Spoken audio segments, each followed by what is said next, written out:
زنا کرنے والے مرد اور زنا کرنے والی عورت، اور اسلام نے یہ سب سے بڑی سزا رکھی ہے زنا میں، سب سے بڑی سزا ہے زانی کے لیے 15 عذابات ہیں، 15 عذاب ہیں، 5 دنیا میں دیے جائیں گے، 5 قبر میں دیے جائیں گے، اور 5 قیامت کے دن دیے جائیں گے۔ شیطان کا سب سے بڑا حربہ یہی ہے کہ وہ مسلمان کو زنا کے راستے پر ڈال دیتا ہے، اور اس لیے کہ سب سے آسان دوزخ کا راستہ یہی ہے۔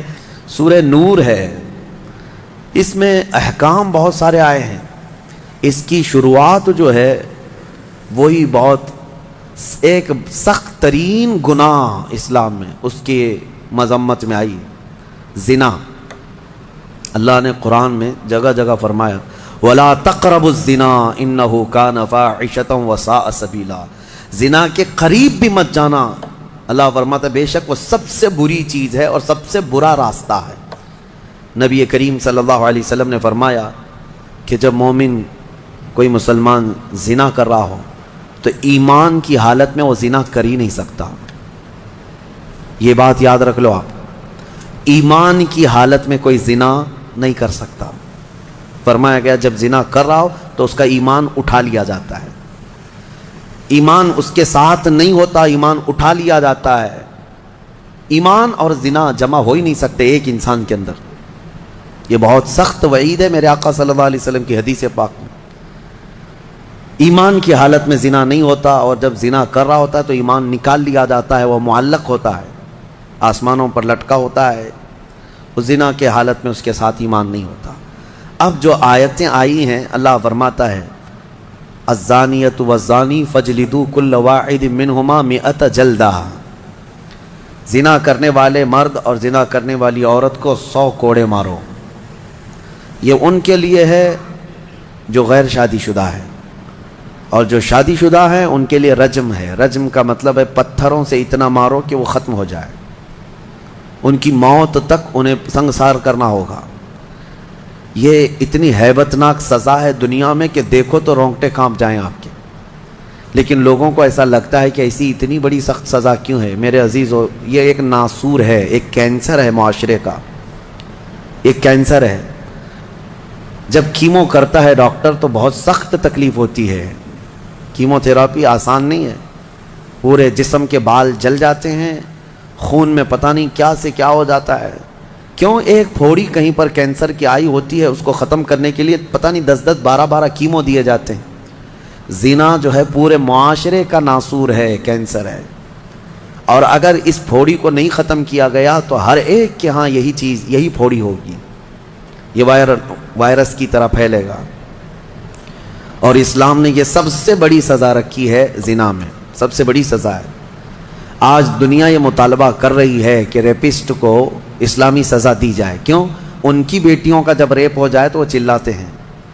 اسلام وہ ہے جو ہر ایک کی بیٹی کو بیٹی کا ہی درجہ دیتا ہے، ایک عظیم خاتون کا ہی درجہ دیتا ہے۔ زنا چاہے بالجبر ہو بالرضا ہو، دونوں زنا ہے، یعنی زور زبردستی کیا ہوا زنا ہی ہے، خوشی سے کیا ہوا اور بڑا گناہ ہے، اور بڑا گناہ ہے، اس میں اور زیادہ ہلاکت ہے۔ اس کے متعلق حدیث پاک میں ہے زانی کے لیے 15 عذابات ہیں، 15 عذاب ہیں، 5 دنیا میں دیے جائیں گے، 5 قبر میں دیے جائیں گے، اور 5 قیامت کے دن دیے جائیں گے۔ یہ 15 عذابات وہ جھیلتا رہے گا زانی، 5 دنیا میں، 5 قبر میں، اور 5 قیامت کے دن۔ جو سب سے بڑا عذاب ہے اس کے لیے، میں نے جو سمجھا، یہ 15 کی میں اگر تفصیل بیان کروں تو بہت لمبا ٹائم جائے گا۔ یہ 15 عذابات کیا کیا ہیں؟ دنیا میں جیسے اس کے رزق کی برکت ختم ہوگی، اس کے چہرے کی رونق اٹھا لی جائے گی، اور جو 5 عذابات اس کے دنیا میں ہونے والے ہیں، اس طرح سے 15 عذابات میں جو سب سے بڑا عذاب میں نے جو سمجھا وہ یہ ہے کہ قیامت کے دن رب تعالیٰ اس کی طرف نظر بھی نہیں فرمائے گا۔ یہ سب سے بڑا عذاب نہیں ہے تو اور کیا ہے؟ اور نبی پاک صلی اللہ تعالیٰ علیہ وسلم کی بہت ساری حدیثیں ہیں کہ اللہ تعالیٰ اس کو نہ عرش کا سایہ عطا فرمائے گا اور نہ اس کی طرف نظر فرمائے گا، بلکہ یہ فرمایا کہ جنت 500 سال کی مسافت سے اس کی خوشبو آ رہی ہوگی، لیکن زانی وہ خوشبو بھی نہیں سونگھ سکے گا۔ بڑی سخت سزا ہے۔ اور میرے عزیزو، اس سورہ میں اللہ تعالیٰ نے کئی مرتبہ یہ زانیوں کا ذکر فرمایا، الزانیۃ والزانی فجلدوا کل واحد منہما 100 جلدہ، 100 کوڑے مارو، ولا تأخذکم بہما رأفۃ فی دین اللہ، اور اللہ کے دین میں کوئی ہمدردی مت لینا، یہ بھی حکم ہے، کسی کے ساتھ نرمی مت کرنا، ایسے اگر کسی کے ساتھ ہو گیا ہے تو ان کنتم تؤمنون باللہ والیوم الآخر، اللہ فرما رہا ہے اگر تم اللہ اور آخرت پر ایمان رکھتے ہو تو ذرا برابر بھی نرمی نہ لینا اس پر۔ وہ اور دوسرا ایک اور سخت حکم یہ ہے وَلْيَشْهَدْ عَذَابَهُمَا طَائِفَةٌ مِّنَ الْمُؤْمِنِينَ، زانی اور زانیہ کو چپکے سے کہیں سزا مت دے دینا، بلکہ اللہ فرما رہا ہے ان دونوں کے عذاب پر پورے مومنوں کو گواہ بناؤ، سب کے سامنے ان کی سزا ہو۔ آپ کو پتہ ہے نبی پاک صلی اللہ تعالیٰ علیہ وسلم کے صحابہ میں حضرت ماعز اسلمی کا نام ملتا ہے، ایک صحابی تھے، یہ ایک دن روتے ہوئے بارگاہ رسالت میں آپ صلی اللہ علیہ وسلم میں آئے، کہا آقا مجھ سے گناہ ہو گیا ہے۔ حضور نے فرمایا کیا ہوا؟ کہا کہ میں بتا نہیں سکتا۔ حضور نے پھر پوچھا بتاؤ تو صحیح کیا ہوا ہے؟ کہا بولتا ہوں تو منہ کو کلیجہ آ جاتا ہے، کلیجہ منہ کو آ جائے اس طرح کی چیزیں میں نہیں کہہ سکتا۔ حضور نے فرمایا بتاؤ ماعز تمہارے لیے ہم ذریعے حل تلاش کر کے بتا دیں؟ انہوں نے کہا یا رسول اللہ مجھ سے زنا ہو گیا ہے۔ اتنا کہنا تھا نبی پاک صلی اللہ علیہ وسلم نے اپنا چہرہ پھیر لیا، صحابی ہیں حضور کے، خطا ہو گئی میرے آقا لیکن آیا ہوں آپ کے دربار میں۔ جب حضور نے اپنا چہرہ پھیر لیا اب بچا کیا تھا؟ اب وہ رونے گڑ گڑانے لگے، قدموں میں گر گئے، اتنا روتے رہے اتنا روتے رہے۔ اسی کو شاید امام اہل سنت فاضل بریلوی نے ترجمانی میں اشعار میں یوں کہا ہے، یا رسول اللہ تجھ سے جو منہ چھپاؤں تو کروں کس کے سامنے، کیا اور کسی سے توقع نظر کی ہے؟ بد ہیں تو آپ کے، بھلے ہیں تو آپ کے، ٹکڑوں پہ یہیں کے پلے ہیں، رخ کدھر کریں؟ نبی پاک صلی اللہ تعالیٰ علیہ وسلم نے پھر ان کو اٹھایا اور پوچھا بتاؤ ہوش میں ہو، ہوش و حواس میں کہہ رہے ہو؟ حضور نے جب پوچھا کہا ہاں میں ہوش و حواس میں کہہ رہا ہوں۔ کہا تمہیں کوئی بیماری، کوئی غشی، کوئی نشہ تو نہیں؟ کہا نہیں میں ہوش و حواس میں کہہ رہا ہوں۔ 3 مرتبہ جب پوچھا تو انہوں نے اقرار کیا۔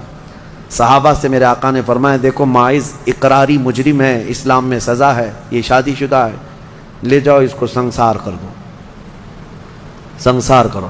خود میرے آقا صلی اللہ علیہ وسلم سزا میں تو نہیں گئے، صحابہ کے حوالے کر دیا۔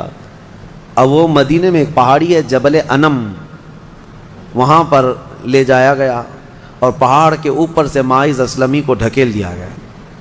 وہ لڑکتے ہوئے نیچے آئے، تھوڑا سا بہت اونچی پہاڑی نہیں ہے، وہ چھوٹی پہاڑی ہے۔ پھر وہاں سے جتنے صحابہ تھے ان سب نے پتھر مارنا شروع کیا، اور سب اتنے پتھر برسائے گئے تھے کہ ماعز اسلمی کی روح نکل گئی، انتقال ہو گیا، زخمی حالت میں تھے۔ جب واپس آئے میرے آقا صلی اللہ علیہ وسلم غمگین تھے۔ اس وقت صحابہ سے پوچھ رہے تھے بتاؤ ماعز کے ساتھ کیا کیا تم نے؟ کہا حضور سب ان کو سنسار کر رہے تھے۔ ایک صحابی آگے بڑھ کر کہتے میرے ہاتھ میں اونٹ کی ہڈی تھی، وہ لے کر کے میں نے مارا تو ماعز کی کھوپڑی پر لگ گیا، خون کا فوارہ اچھل کر میرے بدن پہ آیا۔ میں نے یہ کہا یہ کس پاپی کا خون لگ گیا، یہ کس خطاکار کا خون لگ گیا؟ میں کپڑے جھاڑ کر کے باہر آ رہا، میرے آقا صلی اللہ تعالیٰ علیہ وسلم کو بڑا غم ہوا، کھڑے ہو گئے، کہا یہ جملہ مت کہو، ماعز نے موت سے پہلے سچی توبہ کر لی۔ سزا تو دینی ہی تھی، اسلامی حکومت ہے تو سزا دی جائے گی، صرف توبہ کافی نہیں ہے۔ توبہ کر لی لیکن اب اس کے لیے برا جملہ مت کہو۔ میرے آقا نے فرمایا اللہ تعالیٰ نے ماعز کی سچی توبہ کی وجہ سے جبرائیل کو بھیجا اور یہ فرمایا یا رسول اللہ آپ کے غلام نے ایسی توبہ کی ہے کہ اس کی توبہ کے عوض اللہ نے پورے مدینے والوں کی گناہ معاف فرمایا، سب کی توبہ کے برابر فرما دیا۔ میرے عزیزو سزا تو دی گئی۔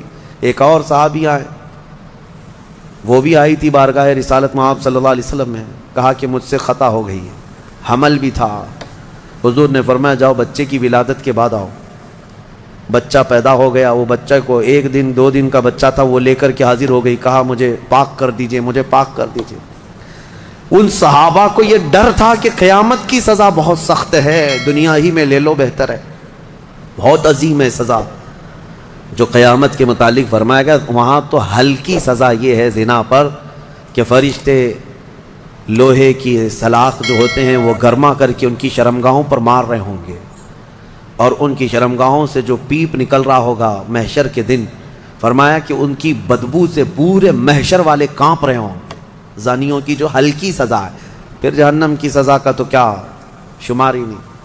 لیکن یہ صحابیہ آئیں، کہا کہ حضور نے فرمایا بچہ ہونے کے بعد، اور بچہ لے کر کے پھر آئی، حضور نے فرمایا ابھی تو پیدا ہوا بچہ، اس کا حق ہے، اس کو جاؤ دودھ پلا کے آؤ۔ حضور پاک صلی اللہ علیہ وسلم کے پاس سے وہ گئیں، 2 سال تک دودھ پلایا، اور پھر جب بچہ تھوڑا بہت چلنے پھرنے لگ گیا، غلط صحیح کو پہچاننے لگ گیا، تو آئی حضور کی بارگاہ میں، کہا یا رسول اللہ اب میرا بچہ میرے بغیر رہ سکتا ہے؟ یہ صحیح غلط کو پہچاننے لگ گیا، اب دودھ بھی چھوڑ چکا ہے، مجھے پاک کی کریں۔ وہ کیسی خواتین تھیں اس وقت بھی، چاہتے تو بہانے بنا لیتے، میں نے کیا ہی نہیں، خود اقرار کر کے انہیں پاک ہونا ہے۔ اللہ کی بارگاہ میں یہ عیب اور یہ دھبا لے کر نہیں جانا چاہتا۔ پھر ان کے سنسار کا بھی حکم دیا گیا، اس خاتون پر بھی سنساری ہوئی، یہاں تک کہ ان کی موت واقع ہو گئی۔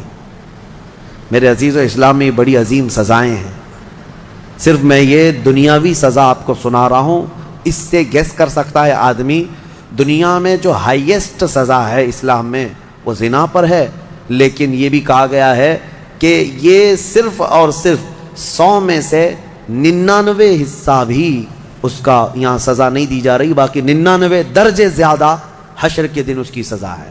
اگر وہ توبہ کے بغیر مر گیا، اگر وہ پاک ہوئے بغیر مر گیا، اس سے 100 گنا 99 گنا زیادہ جو یہاں دنیا میں سزا دی جا رہی، اس کا 99 درجے زیادہ حشر کے دن وہ سزا پائے گا۔ اسی لیے وہ دن یاد کر کے ہی جان پگھل جاتی ہے، جسم تھر تھر کانپنے لگتا ہے، وہ قیامت کا منظر۔ اللہ کریم ہمیں ان تمام برے فواحشات سے محفوظ فرمائے۔ اس سورہ میں اللہ تعالیٰ نے فرمایا یا ایھا الذین آمنوا لا تدخلوا بیوتا غیر بیوتکم حتی تستأنسوا وتسلموا علی اہلہا، اے ایمان والو دوسروں کے گھروں میں ڈائریکٹ ایسے داخل مت ہو جاؤ جب تک کہ تم سلام نہ کر لو، یہ تمہارے لیے بہتر ہے۔ گھر میں جانے کے آداب میرا مولا سکھا رہا ہے، ڈائریکٹ گھس نہ جانا کسی کے گھر میں، سلام کرو پہلے، اور آگے پوچھ رہے ہیں، آگے کی باتیں بتاتا ہوں۔ دروازے پر کھڑے ہو کر کے دستک دو، 3 مرتبہ دستک دینا ہے، اگر 3 بار میں بھی جواب نہیں آیا تو فرمایا گا واپس پلٹ جاؤ، اس کے پیچھے نہ لگ جاؤ۔ وَإِن قِيلَ لَكُمُ ارْجِعُوا فَارْجِعُوا، اگر کہہ دیا جائے کہ لوٹ جاؤ تو لوٹ جاؤ، اور لوٹ جانے کے لیے کچھ جگہ پر کہا جاتا ہے اور کچھ جگہ اشارے مل جاتے ہیں۔ جواب نہیں آ رہا ہے گھر کے اندر سے تو وہاں سے نکل جانا چاہیے۔ آگے آیت میں ہے لَيْسَ عَلَيْكُمْ جُنَاحٌ أَن تَدْخُلُوا بُيُوتًا غَيْرَ مَسْكُونَةٍ فِيهَا وَمَتَاعٌ لَكُمْ، ہاں ایسا کوئی گھر ہے جس میں کوئی رہتا ہی نہیں ہے تو اس گھر میں ایسی بغیر کسی کو سلام کیے ایسی داخل ہو گئے تو اللہ فرما رہا ہے کوئی گناہ نہیں ہے۔ تمہارا سامان رکھا ہوا ہے کسی گھر میں لیکن رہنے والے کوئی نہیں ہے، یہاں پر یہ احکام متفرع ہوتے ہیں۔ تمہارا ہی گھر ہے، تم نے کسی کو کرائے سے دے رکھا ہے، تب بھی تمہیں اس گھر میں جانے کی اجازت نہیں جب تک کہ کرایہ دار رہ رہے ہیں۔ باہر سے سلام کرو، اور سلام کرنے کے اہل نہیں ہیں تو دستک دو۔ ضروری نہیں ہے کہ صرف سلام کے ذریعے ہی سے لوگوں کو پہچانا جائے، سلام کے اگر اہل نہیں ہیں وہ لوگ جو رہ رہے ہیں تو دستک دو، اس لیے کہ کون کس حالت میں بیٹھا ہوا ہے یا بیٹھی ہوئے تمہیں اندازہ نہیں۔ یہاں تک کہ حکم یہ ہے کہ دروازے پر دستک دے کر کے دروازے کے بالکل سامنے کھڑا ہونا بھی یہ درست نہیں، بلکہ فرمایا گیا دائیں جانب ہو جاؤ یا بائیں جانب ہو جاؤ، اس لیے کہ اگر کوئی خاتون دروازہ کھولے تو تمہارا آمنا سامنا نہ ہو جائے۔ یہ اسلام ہے۔ اور آگے اس کے فوراً آیت آتی ہے اے محبوب آپ فرما دیں مومنین سے یغضوا من ابصارہم ویحفظوا فروجہم، اپنی آنکھیں نیچی رکھیں، اپنی شرمگاہوں کی حفاظت کریں۔ زنا کی ابتدا آنکھوں سے شروع ہوتی ہے، آنکھوں سے ہوتی ہے، اور اللہ تعالیٰ نے وہیں پر بند باندھ دیا۔ نہ تمہاری آنکھیں بہکیں نہ تمہارے باقی کے اعضاء بہکیں، تم اپنی آنکھوں کی حفاظت کرو۔ نہ دیکھا ہوتا تو جسم کے اندر جذبات نہیں آتے، جسم کے اندر یہ خواہشات نہیں آتے، یہ فواہشات نہیں آتے۔ اسی لیے فرمایا گیا النظرۃ سہم من سہام الشیطان، نظر جو ہے شیطان کے تیروں میں سے ایک تیر ہے، چاہے عورت تمہیں دیکھ رہی ہو یا تم عورت کو دیکھ رہے ہو، یہ نظر جو ہے شیطان کا تیر ہے۔ عورتوں کو ہم پردے کیا حکم کیوں کہتے ہیں؟ اس لیے کہ بہتوں کی نظروں میں زہر ہوتا ہے، اور جیسے ہی وہ نظر ڈالتے ہیں ان کے جسم پر آ کر کے وہ نظر تیر لگتا ہے، عورت کے اندر وہ بری نظر کے اثرات پیدا ہو کر کے بری خواہشات پیدا ہو جاتے ہیں۔ اسی لیے عورتوں کو کہا گیا کہ وہ اپنی حفاظت کریں، پردے میں رہیں۔ مرد حضرات کے لیے بھی حکم ہے کہ وہ اپنی آنکھیں نیچی رکھیں۔ تم نے اگر آنکھوں کو آوارہ چھوڑ دیا تو یہ آنکھیں تمہیں زنا تک لے جائیں گی۔ یہاں نظروں کی حفاظت بہت ضروری ہے، بہت ضروری ہے میرے عزیزو۔ یہاں تک کہ حدیث پاک میں ہے اگر کسی نے کسی کے گھر میں نظر ڈالی اور گھر والے کو یہ برا لگا تو گھر والے کو اجازت ہے کہ وہ پتھر اٹھائے اور اس کی آنکھ پھوڑ دے، اللہ اس سے مواخذہ نہیں فرمائے گا۔ کتنی بڑی بات ہے، کتنی بڑی بات ہے۔ اگر گھر والے نے آنکھ پھوڑ دیا تو اللہ اس کا مواخذہ نہیں فرمائے گا۔ کیوں؟ گھروں کی عزت کے لیے اللہ تعالیٰ نے اتنے سخت طریقے سے قوانین بنائے۔ اسلام جو ہے سوسائٹی چاہتا ہے، یہ نہیں ہے کہ یہ یورپ امریکہ کی طرح عیاشی، کوئی کسی کے ساتھ کوئی کسی کے ساتھ، کون کس کا بچہ ہے کون کس کا باپ ہے پتہ ہی نہیں۔ اسلام میں نسب اور نسل کا بہت زیادہ اہتمام ہے، بہت زیادہ اہتمام ہے۔ جن 5 چیزوں کی حفاظت فرض ہے ہر مسلمان پر، اس میں نسب کی حفاظت بھی فرض ہے۔ سب سے پہلی چیز جو مسلمان پر فرض ہے وہ جان کی حفاظت ہے، اور ان 5 چیزوں کو پھر کبھی میں عرض کروں گا، 5 چیزوں کی حفاظت ہر مسلمان پر فرض ہے۔ اس میں جان کی حفاظت، اپنی عزت کی حفاظت اور اپنے نسب کی حفاظت فرض ہے۔ اپنے نسب کی حفاظت یہ نہیں ہے، یہی تو معاملات ہیں۔ کسی عورت کو آپ نے طلاق دے دیا، تمہاری عورت تو نہیں ہے، عدت کے کیا معاملات ہیں؟ یہ عدت کیوں رکھی گئی؟ ارے ادھر طلاق دی ہے، دوسرے دن وہ کسی اور سے نکاح کر لیتی؟ نہیں نا، عورت کے 3 حیض آنے تک انتظار کرو، دوسرے آدمی کو نکاح کرنا ہے۔ کیوں؟ اس لیے کہ پہلے آدمی کا اگر ذرا برابر بھی نطفہ باقی رہ گیا طلاق کے وقت تو پھر اس عورت سے دوسرا مرد نکاح کر لیا تو پھر 2 مردوں کا نطفہ ایک عورت کے اندر جائے گا تو نسب میں خلط ملط ہو جائے گا، کس کا بچہ ہے پتہ نہیں چلے گا۔ عورت کو پورا پاک ہو جانے دو، کلین ہو جانے دو، تاکہ دوسرا کوئی نکاح کر رہا ہے تو یہ ثابت ہو جائے کہ یہ اس کے بعد اگر بچہ ہوگا تو یہ اسی مرد کا ہوگا۔ سائنس بھی اس بات کو تسلیم کرتی ہے کہ اگر پہلے مرد کا کوئی نطفہ یا کوئی ذرہ بھی باقی رہ گیا ہے تو عورت کو اگر 3 حیض کنٹینیو آ گئے ہیں تو سمجھ لو کہ اس کے اندر کوئی نطفہ باقی نہیں رہا، صاف ہو چکی عورت۔ اور اگر نطفہ ہوتا تو حیض نہیں آتے، حمل قرار پاتا، حمل ٹھہر جاتا، حیض نہیں آتا حمل کے دنوں میں۔ یہ اسلام ہے جو نسب کی حفاظت کر رہا ہے۔ اسی لیے نظروں کی حفاظت کرو اور اپنی شرمگاہوں کی حفاظت کرو۔ اس بے راہ روی کے دور میں، اس فتنے کے دور میں مسلمانوں، گھڑی گھڑی میں آپ کو یہ تنبیہ کر رہا ہوں کہ شیطان کا سب سے بڑا حربہ یہی ہے کہ وہ مسلمان کو زنا کے راستے پر ڈال دیتا ہے، اور اس لیے کہ سب سے آسان دوزخ کا راستہ یہی ہے۔ ہر مرد اور ہر عورت کے اندر خواہشات ہیں، ہر مرد ہر عورت کے اندر نفس ہے، اور وہ اس کام میں آسانی سے آ جاتا ہے۔ میں سمجھتا ہوں پوری دنیا میں الحمدللہ سب سے زیادہ زنا پر کنٹرول اگر کوئی کرتا ہے تو میرے مصطفیٰ کا غلام ہی ہو سکتا ہے مسلمانوں کے اندر، الحمدللہ۔ ہاں، جو بے راہ رو ہو چکے ہیں، جو بھٹک چکے ہیں راستہ، اور جن کو اپنے نبی پاک سے کوئی واسطہ ہی نہیں، میرا ان سے کوئی کلام بھی نہیں، میرا ان سے کوئی خطاب بھی نہیں، میں سمجھتا ہوں دنیا میں، ارے وہ کرسچین جو میری کی قسم کھاتے ہیں اور پتہ نہیں کرسمس میں کتنی میریوں کی عزت لوٹ لیتے ہیں، ہاں، پاکیزہ مریم کی قسم کھاتے ہیں نا، ہاں، وہ جو ہے میری حضرت بی بی مریم کو کہتے ہیں جو سب سے پاکیزہ عورت ہے۔ اگر سب سے پاکیزہ خاتون پر ان کا ایمان ہے تو پھر یہ کرسمس میں ہوتا کیا ہے؟ پتہ نہیں کتنی عورتیں اس دن زنا کی شکار ہو جاتی ہیں۔ تو یہ میری کی قسم اٹھانے والے ہی میریوں کو لوٹ لیتے ہیں۔ اسلام یہ نہیں ہے۔ اسلام میں نہ مسلمان خاتون کو نہ ہی غیر مسلم خاتون کو تمہیں نظر بھر کر کے دیکھنے کی اجازت ہے۔ ہاں، اگر کوئی بھٹک گیا ہے تو اسلامی حکم پر نہیں چل رہا ہے، لیکن اگر اسلام پر چل رہا ہے تو میں دعوے کے ساتھ کہہ سکتا ہوں، دعوے کے ساتھ، پوری دنیا میں اس مرض پر سب سے بہترین کنٹرولنگ کا راستہ کسی کا ہے تو وہ محمد رسول اللہ کا ہے، میرے آقا صلی اللہ علیہ وسلم۔ میرے عزیزو، اس سے بچنے کے لیے ہی تو میرے آقا نے فرمایا کہ شادی کر لو، نکاح کر لو، نکاح کو آسان بناؤ تاکہ زنا کرنا مشکل ہو جائے۔ اور میں نے اس سے قبل بھی کہا تھا کہ جوان ہو جائے کوئی لڑکی تو اسے جلد سے جلد نکاح کر کے دے دو، اور اگر کوئی جوان لڑکا ہے خواہش ہے نکاح کی تو اس کے لیے زیادہ دیر انتظار نہ کرو۔ اگر گناہ میں پڑنے کا اندیشہ ہے، نکاح کیا ہے؟ سنت ہے نا میرے مصطفیٰ کی. النکاح من سنتی، حدیث پر سنتے ہوں گے آپ خطبہ نکاح میں بھی، حضور نے فرمایا نکاح میری سنت ہے. یہی سنا نا آپ نے. لیکن شریعت کا حکم یہ ہے کہ وہ مرد جس کو گناہوں میں پڑنے کا اندیشہ ہے اس کے لیے نکاح سنت نہیں، نکاح فرض ہے. اب جتنی تاخیر کرے گا اتنا اس پر گناہ بڑھتا جائے گا.